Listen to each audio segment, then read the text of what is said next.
Janus was launched at New York in 1810.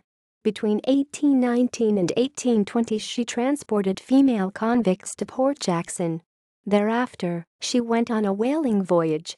She later spent some years sailing between Falmouth and Quebec and was last listed in 1832. Captain Thomas J. Mowat sailed from the Cove of Cork on 18 December 1819 for Hobart. She stopped at Rio de Janeiro and then arrived at Port Jackson on 3 May 1820. She had embarked 105 female prisoners and disembarked 104. After James Creagh, the surgeon-superintendent, died on the voyage, Mowat sailed for Port Jackson.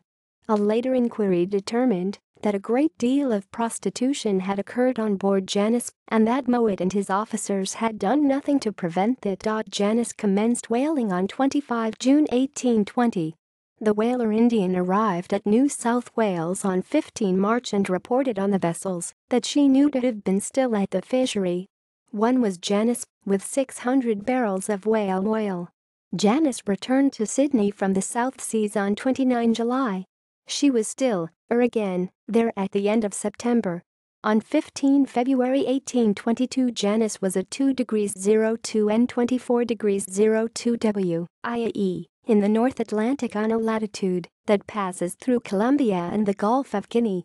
Janus was last listed in Lloyd's Register in 1832 with Richards, Master, Vivian and Company, owner, and trade Falmouth, Quebec.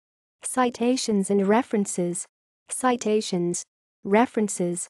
Battison, Charles, 1959, The Convict Ships, 1787-1868.